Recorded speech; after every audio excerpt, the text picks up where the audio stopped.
Halo, selamat datang di Mind You, channel yang akan ajak kamu jalan-jalan ke berbagai destinasi yang menarik yang pastinya bikin kamu happy.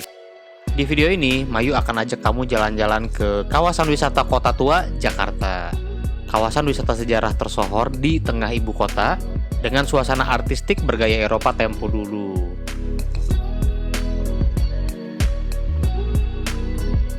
Sebelum lanjut, jangan lupa klik like dan subscribe-nya dulu ya.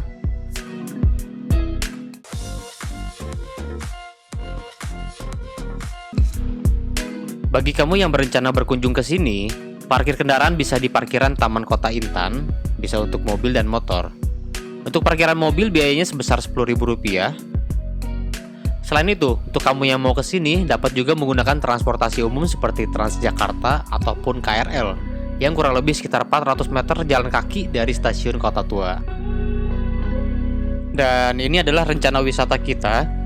Di peta ini dapat dilihat posisi parkiran bersebelahan dengan wisata sungai yang akan kita tuju dan berjarak 400 meter dari Museum Fathahillah.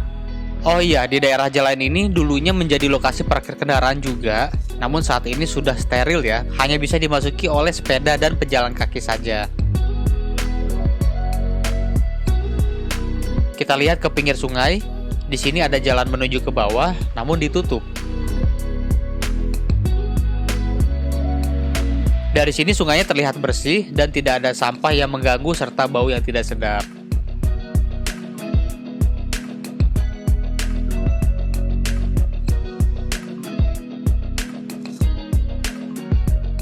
Dan di spot Taman Apung ini, apabila kita lihat dari atas seperti di peta Google, terlihat berbentuk mirip ikan.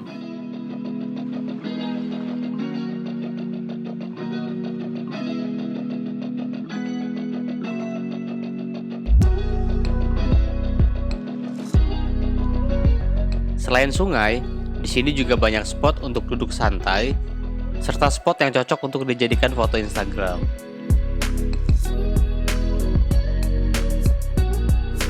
Tidak sedikit juga yang menjadikan lokasi ini sebagai foto prawedding.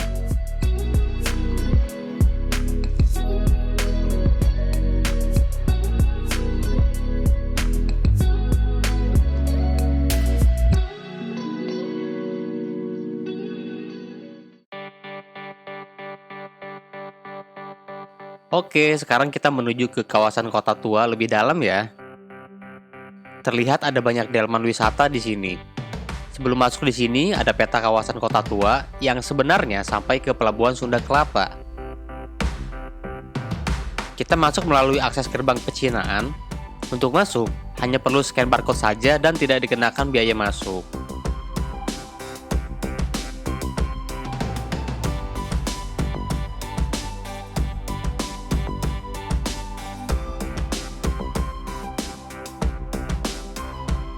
Sebelah kanan jalan, ada pintu masuk ke Museum Fathahillah atau Museum Sejarah Jakarta. Mayu juga baru tahu sekarang pintu masuknya sudah pindah dan tidak melalui gerbang utama lagi. Untuk video lebih lengkapnya dibahas di video terpisah ya.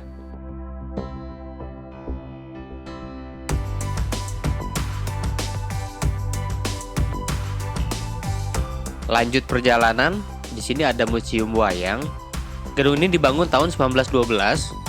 Sejak tahun 1975, gedung ini menjadi museum wayang. Di dalamnya terdapat makam pendiri kota Batavia, Jan Pieterszoon Koen. Kemudian, Cafe Batavia merupakan bangunan tertua kedua setelah Museum Fathahillah. Kemudian, Gedung Jasindo adalah bangunan bekas gedung NP West Java Handel yang dibangun pada tahun 1912. Dan seperti ini suasana di Taman Fathahillah di akhir pekan terlihat ramai dikunjungi oleh para pengunjung. Pada tahun 2018 tercatat sebanyak 1.300.000-an orang yang mengunjungi kawasan Kota Tua. Buat kamu yang pernah kesini, boleh komen di bawah kapan dan sama siapa terakhir kamu kesini.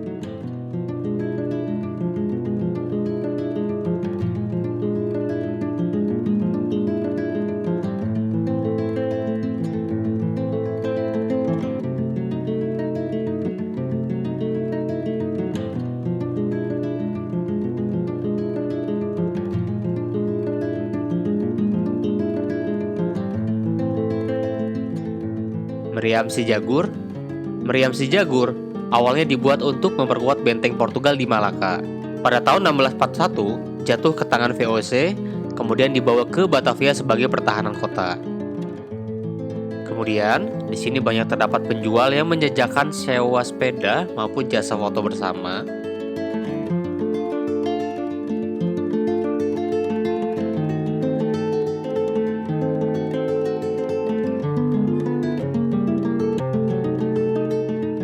Selanjutnya ada Gedung Pos Indonesia. Ini merupakan kantor pos pertama Indonesia yang ternyata ada di Jakarta. Kantor pos itu sudah berdiri sejak zaman VOC, yakni pada 26 Agustus 1746. Gedung Museum Seni Rupa dan Keramik ini dibangun pada tahun 1870 sebagai lembaga peradilan tinggi Belanda. Dan ini dia bangunan terbesar yang menjadi ikon, Museum Fathahillah yang bernama resmi Museum Sejarah Jakarta. Bangunan ini didirikan pada 1707 sampai 1712 atas perintah Gubernur Jenderal Johan van Horn. Susunannya yaitu bagian utama yang memiliki 2 sayap ruang lagi di bagian barat dan timur. Kemudian juga dilengkapi dengan bangunan sanding yang digunakan untuk ruang pengadilan, kantor, dan beberapa ruang bawah tanah yang biasanya dipakai sebagai penjara. Gedung ini juga memiliki ruang tahanan yang ketika masa VOC pernah menjadi penjara utama di kota Batavia. Kondisinya sangat buruk karena tidak memiliki ventilasi dan kurangnya cahaya penerangan. Di tempat inilah cukup banyak tahanan yang mati sebelum sempat diadili di Dewan Pengadilan. Beberapa tokoh terkenal yang pernah dipenjara di sini adalah Untung Suropati dan Gubernur Jenderal Belanda di Sri Lanka yang bernama Petrus Fuchs. Pada tanggal 30 Maret 1974, bangunan ini kemudian diresmikan dengan nama Museum Fathahillah.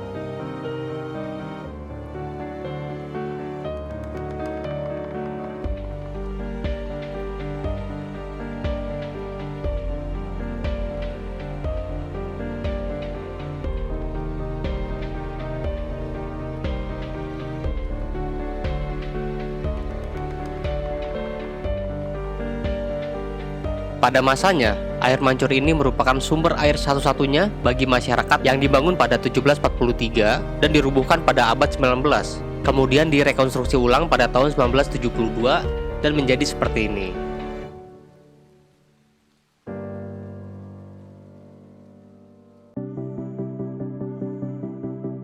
Selain itu, di Taman Fathahillah ada satu rak buku untuk dibaca oleh pengunjung.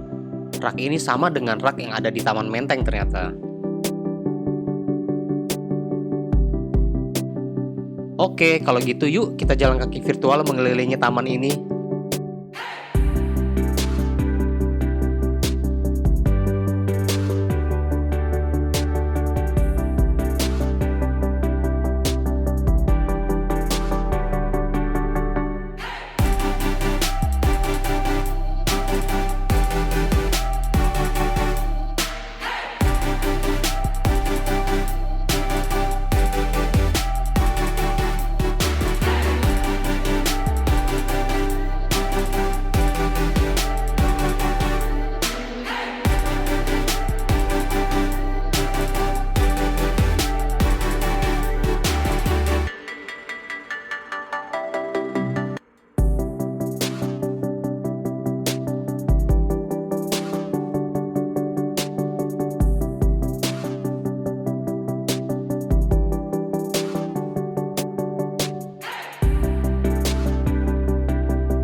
Oke, sekian jalan-jalan Mayu di kawasan Kota Tua Jakarta.